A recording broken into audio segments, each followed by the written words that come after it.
Quick Slants is presented by your local New England Honda dealers.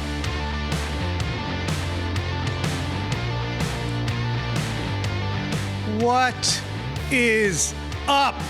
We're going to have to tidy up with we all just heard from 2 to 6, aren't we? Yes, indeed. We're back. Quick Slants, 13th season, and what a day to bring it back. Patriots and Panthers in a joint practice. We had a brouhaha, a fracas, a set 2. They clashed heads. Additionally, we got a couple of roster moves. We have a Patriots team that's trying to make some traction. The triumphant return of Kay Adams. Here's the game plan for the next half an hour here on Quick Slants, which is presented by your local New England Honda dealers. Like I said, Patriots show a little bit of fight against the Panthers. Kay Adams is back. We have irrelevant questions with our guy Jakobi Meyers. And the process? Really? We're going to hit on that first. And to get into that, here's the process that was talked about by Bill Belichick and his 2 assistants, Matt Patricia and Joe Judge. Don't worry about that. We'll work it out. So have you decided? We're going through a process. For me, just maybe because I've been here long enough to not really worry about, the end process and just, enjoy the journey as we go through it and enjoy the process as we learn and grow. And this is as transparent as I can be. And this isn't coach speak, this isn't whatever it is. The assistant coach's job is real simple. Make the head coach happy. That's your job. He has a vision for his team. He knows what he wants his team to look like. It's our job to listen and to go out and execute the way he sees it. All right, ladies and gentlemen, it's now time for my slant. Now it's time for my slant. And do you remember Do Your Job? I like Do Your Job. Simple, to the point, cut right to the chase. Now, in 2022, it's not so simple. Now it's whose job is whose and what is everyone doing. Check out the other day, Bill Belichick, head coach, mentoring his 2 play callers who were running a community audition, Matt Patricia and Joe Judge. I did not want to resume beating this dead horse. I swear I did not. But Thursday night was jarring. When Josh McDaniels was here, he ran the whole offensive show. He came up with the game plan. He called the plays, stayed stapled to the side of the quarterback. But against the Giants, we see Matt Patricia calling the plays for 2 series, hustling back and forth between the offensive line. He coaches them too, of course. And then Joe Judge, quarterback's coach, he takes the duties for Bailey Zappi. And all the while, Bill Belichick is over their shoulder making sure things are going well. A lot of chefs in the kitchen, ladies and gentlemen. A lot of voices in the ear, a second-year quarterback, Mac Jones. And a lot of work to be done if the Patriots are going to get traction with an offense that needs to be up and running by September. Spoiler alert, it ain't gonna be. Here's where we give the obligatory Belichick is the greatest coach in American pro sports history line. And he is. And he built up an immense amount of goodwill over the course of time in winning 6 Super Bowls and going to 9. But after benching Malcolm Butler, betting on Jimmy G, thinking it was too risky to keep an old Tom Brady, presiding over a string of horrible drafts, I think there's enough evidence out there to prove that maybe Bill is a little bit fallible. Past few years, we've seen a steady stream of assistant coaches and personnel men leave this organization. They've flown the coop, and they've been replaced by guys who are, willing to take no days off for short money, high expectations, and sometimes no job titles. So that pool has not been so deep. And that's largely why Patricia and Judge are doing these jobs. Ain't nobody beating down the door to come and do these for the Patriots, believe it or not. Hey, maybe it works. Bill's built up the leeway. We'll see. What do you guys think?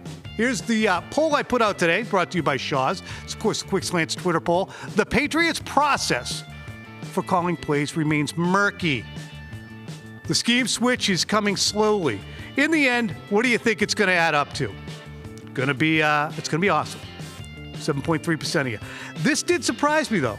You guys, at least watching this show and answering this poll, remain solidly in Bill you trust. 46.5 of you, 27.1 don't get it, and 19.1, still a healthy amount, said it's going to be a disaster. So, of course, you guys didn't just chip in. We had comments. We had actually 3,000 people respond to the poll, which we appreciate. John Hawkinson, might take longer than everybody wants, but this new offense will be easier for players and easier to play call, I bet. Patience is definitely required by us all. Speak for yourself, John. Next up, we got Nathan Venancio. Did this process work with the defense last year in the end? He's right. I mean, it was a collaboration on defense, and now we're seeing it on offense. Now you do it with the offense with a second-year quarterback installing a new one, and this is ripe for not good stuff. Joseph Mazzotta, just a reminder, all the Bill Belichick fans. Oh, come on now. Already, Bill is sub 500 without TB12. See, I do think that they were interlinked, these guys, and we've conversed about it before. The first decade was Bill-led. The second decade was Brady-led.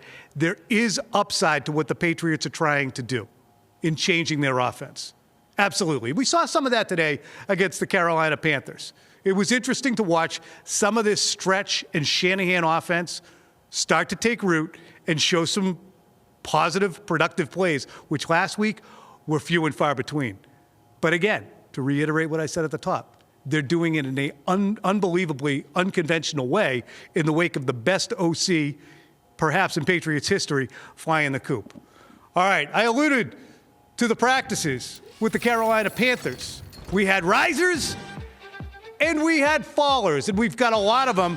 First one we have is Devontae Parker. He's wearing number 1, and he might be number 1 in your hearts this winter, because he is absolutely scaling the heights. He had a terrific practice today against the Panthers. Basically, he's everything you wanted N'Keal Harry to be.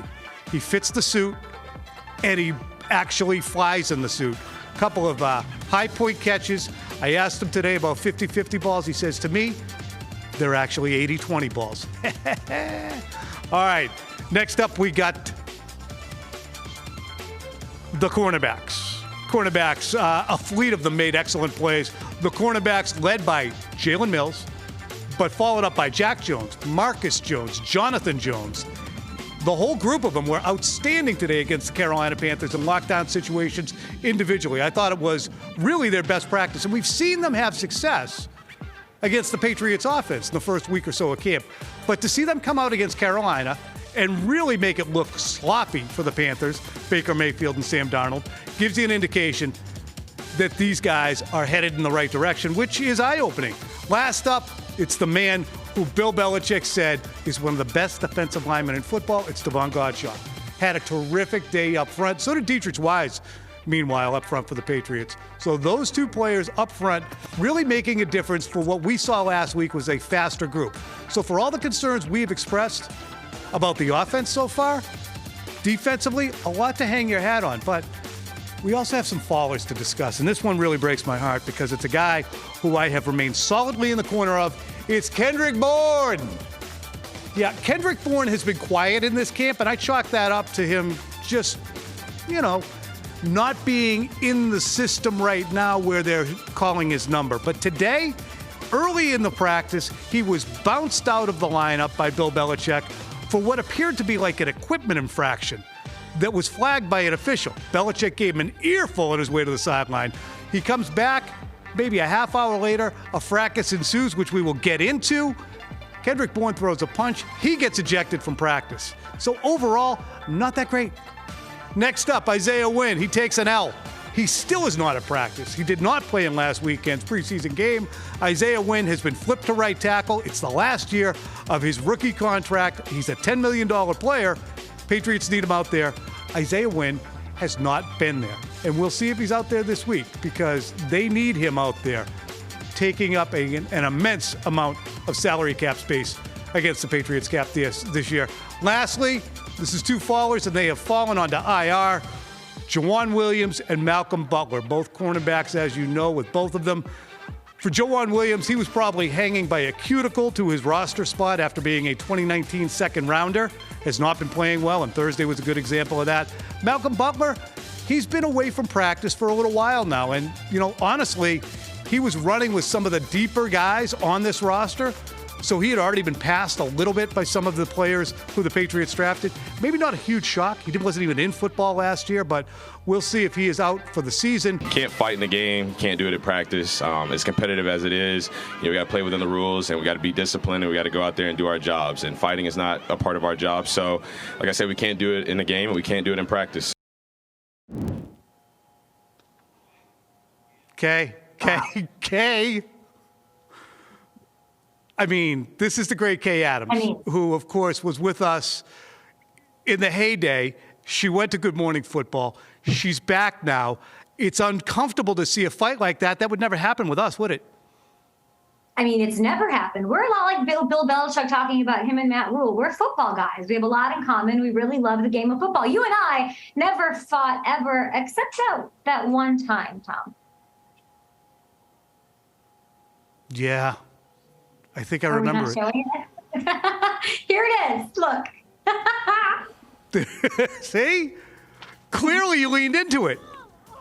I mean, it's simple. And then you go Spider Monkey, and there was absolutely. Yeah. I mean, there's. Okay. I have been gone. And I'm telling you, it's a situation where we're, again. I think you ate my Sour Patch Kid. Yeah. You initiated, but it's great to have you back. And the number one question we need to know is, what have you been up to since Good Morning Football, and what's next? Since Good Morning Football, okay, well, I was in Foxborough early April for the draft. And since then, in leaving Good Morning Football, I have been to Rwanda, Tanzania. I have been to Kenya. I have been to London, Paris, Greece. I've been to Jackson Hole, all these places. And you still don't have a play caller up there. What's going on? I cannot believe that I have been gone for so many days, Tom, and there's no play caller. I can imagine this was something that would bother you when you were in Mykonos, Kenya, wherever else. I'm sure they must have a play caller by now on the back of an elephant. I'm sure it's not going to be Patricia or Judge, but lo and behold, they definitely don't have one. Can we talk next steps aside from being here every week? Yes, I should. Oh, yeah, look at this. I'll tell you at the end of this, but here we go. We're going to start with this. We're going to talk a little quick fire action. We've got Peter Schrager and Matt Jones. You take it away. All right, Peter Schrager and Mac Jones on your show, Good Morning Football, had this to say, no one has any confidence, seems, in the Patriots. Who's calling the plays? How about this? Who cares? They got Mac Jones, a quarterback. You've heard it before. You've seen it before. Mac Jones, a prospective MVP. That brings us staggeringly to quick fire, ladies and gentlemen. Kay, take it away. Let's go, and let's start right there with Mac Jones, my friend, loved by his peers as well in that top 100 on NFL Network's list, voted on by the players themselves. What are the expectations for Mac Jones in year 2? You know, Kay, he has every opportunity right now to take a huge step forward, but when you look at the player dealing with an offensive coaching change and a system change, it's hard for him to pick up from the Pro Bowl season that he had last year and hit the ground running. So I think people are going to, from the outside in, say Mac's taking a step back, whereas he might actually be improving, even if statistically they flounder a little bit at the end of the year, by the end of the year, at the start of the year, during the year.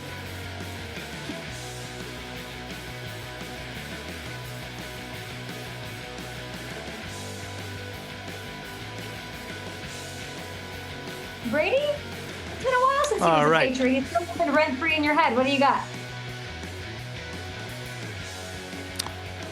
With Tom Brady, you got a guy who obviously has built up so much goodwill, as Bill Belichick has over the course of time, that he is cashing it in.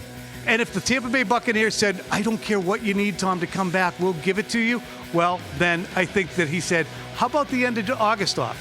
To me, it's ham-handed, it's uncharacteristic, and it's so eye-opening because just like Bill Belichick would never in 2000 have gone into a season with this much murkiness along his coaching staff, Tom Brady wouldn't have taken any time off at the end of August and left his teammates to practice without him. Both of these guys a little different, Kay, since they've lost each other.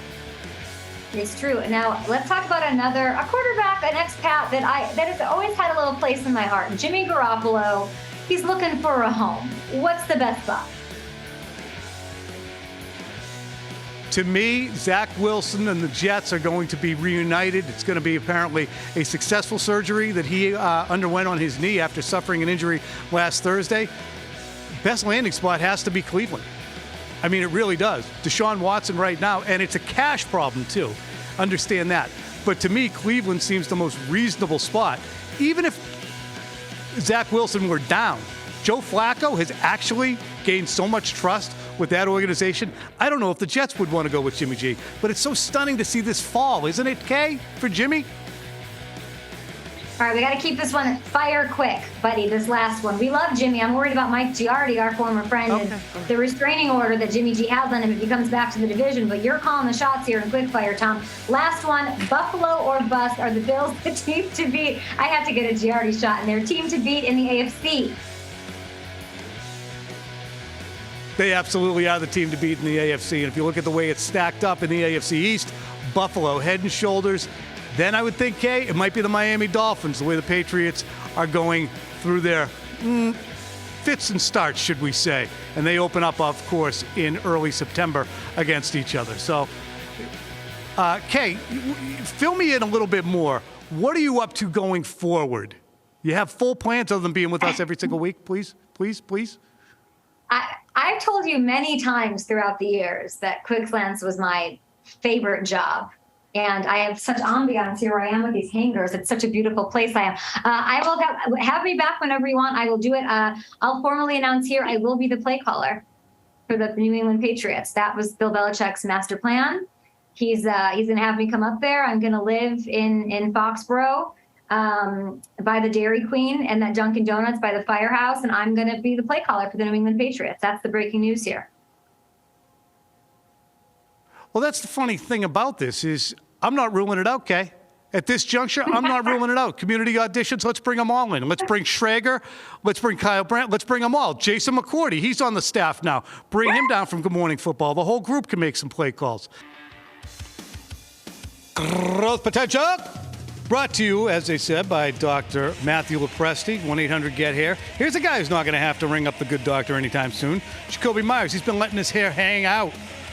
ESPN's Bill Barnwell actually predicted that Jakobi would make the leap from being a productive starter to a Pro Bowler this year. He certainly had a productive 2021.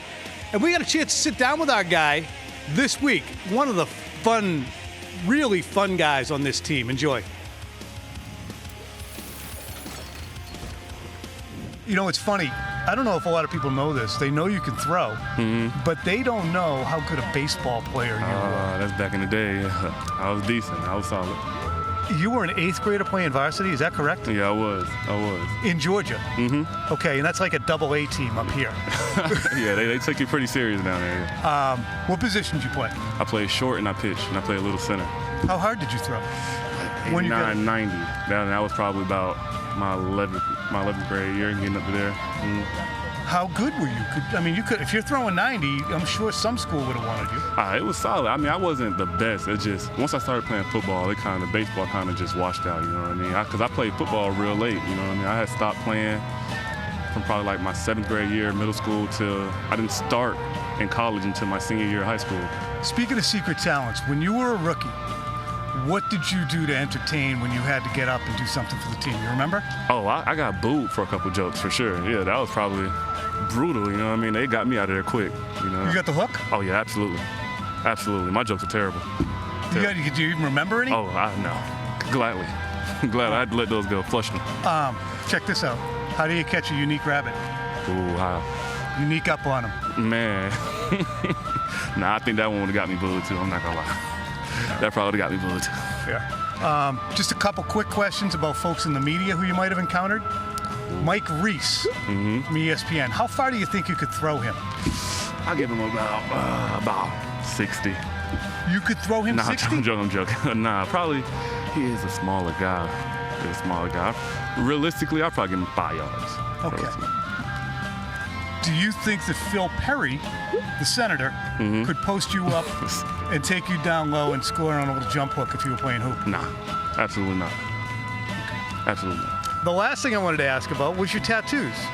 We have Muhammad Ali, Bob Marley, Rosa Parks, MLK. I'm not going to go to the inner thigh if there's other ones you want to talk about. We have one on the back, too. Yeah, Malcolm X. So give me the story, if you could, about each one. It's just people that I learned about growing up, and when I was a little kid. They talked a lot about Muhammad Ali down there. You know what I mean? He hated the training, but at the end of the day, he knew he had to do it to be great. This one probably has the most interesting story because my rookie year when I came in, I didn't know him for long, but Demaryius Thomas. He was a big Bob Marley fan. And he was just a real great guy, and I didn't know a lot about him, but when I was there, he made all the rookies feel comfortable and just feel like genuine guys, outside of football. So when he passed, I just felt like I had to go do that for him, you know what I mean? And just because he had a Bob Marley tattoo. So it just kind of resonated with me, and I was like, let me get a Bob Marley tattoo. All right, that's just a bite. That's just a taste of the whole interview. You can find the rest of it on YouTube, Irrelevant Questions. We had a great time. Thanks to Kate. Thanks to Jakobi. We'll see you guys all next week.